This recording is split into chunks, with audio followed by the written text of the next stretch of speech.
Premise, আমি কোনো কথা শুনতে চাই না তোমার কাছে। তুমি এতদিন আমার খেয়াল রাখছো, তার জন্য থ্যাংক ইউ।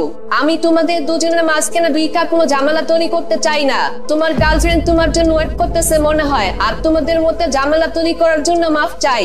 আরে রাধিকা, তুমি আমার একদম ভুল বুঝতাছ। তোমার পুরাই মিসআন্ডারস্ট্যান্ডিং হইতাছে। তুমি আমার কথাটা আগে শোনো। প্রিমিস, আর ঝামেলা করো না প্লিজ। আমার কোথাও ভুল নাই, আমি বুঝতে পারছি। তুমি যাও এখন, তোমার গার্লফ্রেন্ড মন খারাপ করবে। তুমি ওর সাথে গিয়ে কথা বলো। আরে পাগল মাইয়া কি বলতাছে? তোমার মাথা কি খারাপ হইছে? তোমার কি মনে হইতাছে না এক লাইন বেশি বুঝতাছ?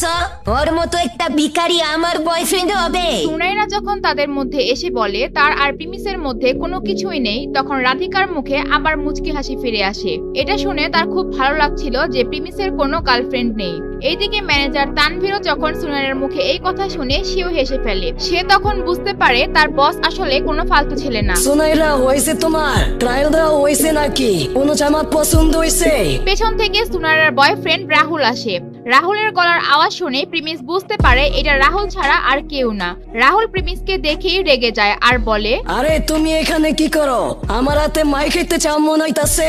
ওই দিন হোটেলের মতো যা হয়েছে সেটা বারবার হবে না। তুমি বারবার সুনাইরে কেন ডিস্টার্ব করতে আসো? তুমি কি দুনিয়ায় আর কোনো মেয়ে খুঁজে পাও না তার পিছে পিছে ঘোরার জন্য?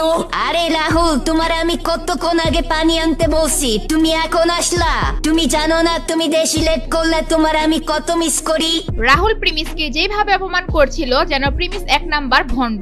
এইদিকে সুনাইরা প্রিমিসকে দেখানোর জন্য রাহুলকে নিয়ে ঢং শুরু করে দেয়। এরপর সুনাইরা রাহুলের পাশে গিয়ে দাঁড়ায় এবং রাধিকাকে উদ্দেশ্য করে বলে, এইটা হইতাছে আমার বয়ফ্রেন্ড রাহুল।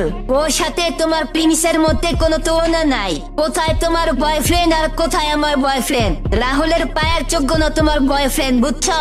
সুনাইরা যেভাবে কথা বলছিল রাধিকা বুঝতে পেরেছে সুনাইরা আসলে কেমন ধরনের মেয়ে। এর জন্য সে কোনো কথার জবাব দেওয়া ঠিক হবে না বলে মনে করেছে। যখন কেউ কোনো কথা বলে না তখন সুনাইরা রাহুলকে বলে, রাহুল, আজকে প্রিমিস আমাকে ডিস্টার্ব করতে আসে নাই। ও আজকে ওর গার্লফ্রেন্ড এখানে নিয়ে আসছে।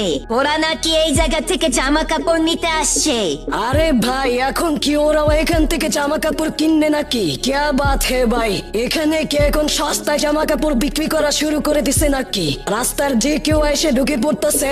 রাধিকা, তুমি যে জামাটা চয়েস করছো এটা ট্রায়াল দিয়ে আসো। যদি ভালো লাগে তাহলে আমরা এটা নিয়ে চলে যাব। তুমি তাড়াতাড়ি ট্রায়াল দিয়ে আসো। আরে বাহ, এই ড্রেসটা তো অনেক সুন্দর। আচ্ছা, এই ড্রেসটা আমি তোমাদের আগে ট্রায়াল দিব। তোমরা ট্রায়াল দিয়ে কি করবা? এত দামি ড্রেস কিনতে পারবা জীবনেও? তো এর চেয়ে ভালো এমন কোনো ড্রেস চয়েস করো যেটা তোমরা কিনতে পারবা। আর এখানে তো কম দামি ড্রেসও পাইবা না। এরপর সুনাইরা সেই ড্রেসটি জোর করে তাদের থেকে নিয়ে ট্রায়াল রুমে ঢুকে যায় এবং তার যখন সেই ড্রেসটি ভালো লাগে সে ওইটা নিয়ে নেয়। প্রিমিস সুনাইরার এমন পাগলামি দেখে আর কিছু বলে না। সে রাধিকাকে নিয়ে শোরুমের অন্য ড্রেস দেখতে থাকে। সুনাইরা, তুমি যখন এখান থেকে ড্রেস নিয়ে ফেলছো তাহলে চলো আমরা এখান থেকে চলে যাই। আর এখানে থেকে তো আমাদের কোনো কাজ নাই, চলো আমরা অন্য কোথাও যাই। আরে কই যাইবা এখন? আমি তো এখনো ঠিক মতো শপিংই করি নাই। আমার আরো শপিং বাকি আছে। তুমি চুপচাপ এখানে দাঁড়াও। সুনাইরা আসলে দেখতে চাচ্ছে প্রিমিস রাধিকাকে কি কিনে দেয়। প্রিমিস রাধিকাকে যা কিনে দিবে সুনাইরা আজকে তার থেকে বেশি দামি জামা কিনে বাসায় যেতে চায়। সে কোনোভাবেই প্রিমিসকে জিতে দিতে চায় না। এরপর প্রিমিস রাধিকার জন্য একটি ড্রেস কিনে এবং তারপর রাধিকাকে জিজ্ঞেস করে, রাধিকা, এই ড্রেসটা পরার পর তোমাকে অনেক সুন্দর লাগতেছিল।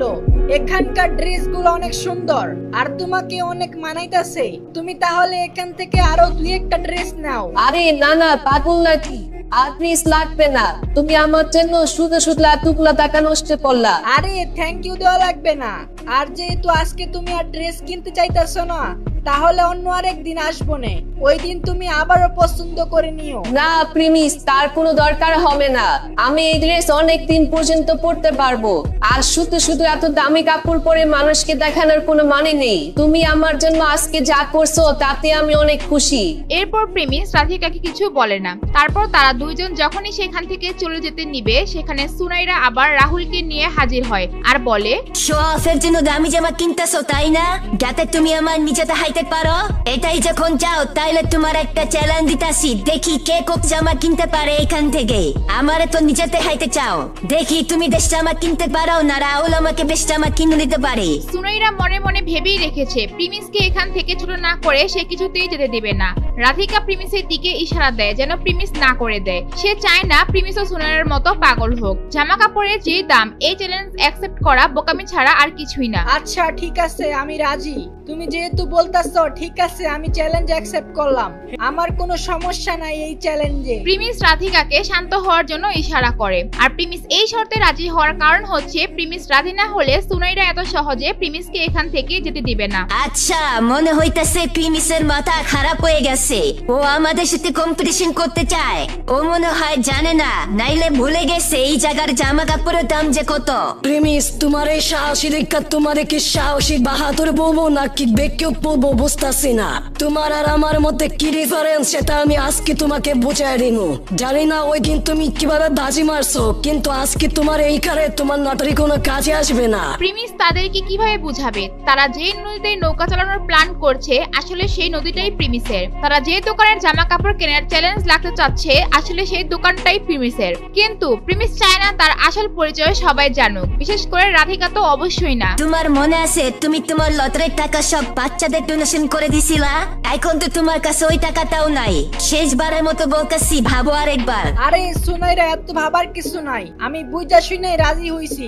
তোমার ভাবতে হলে তুমি রাহুলের সাথে কথা বলে নাও, ও রাজি কিনা সেটাও ভাববার বিষয়। ওরে কি ভিখারি ভাবছো তুমি? ওর কাছে টাকা না থাকলে কি আমরা এখানে শপিং করতে আসি? আচ্ছা ঠিক আছে, আমি ড্রেস নেওয়া শুরু করতেছি, দেখি তুমি কতগুলো ড্রেস দিতে পারো। আরে ভাই, এদের মাথা তো পুরোই গেছে। জীবনে কত পাগল দেখলাম, এইরকম পাগল কোনোদিনও দেখি নাই। আচ্ছা দেই চুপচাপ কি হয় কাহিনী। এই যে ম্যানেজার, এই ড্রেসটা প্যাকেট করে দেন। এটার দাম ৫,০০০ টাকা দেখাচ্ছে, এটা আমাদের প্যাক করে দেন। স্যার, ম্যাডাম এই ড্রেসটা নিতে চাচ্ছে, এটা কি প্যাকেট করে দিব নাকি? এইটার প্রাইস ৫,০০০ টাকা। আপনি বললে আপনার কার্ড থেকে বিল কাটবো। মাত্র ৫,০০০ টাকা? এই টাকার জন্য আমাকে আবার বলতে হয় নাকি? এই টাকা তো আমি ডেইলি খাবার খাইতেই খরচ করে ফেলি।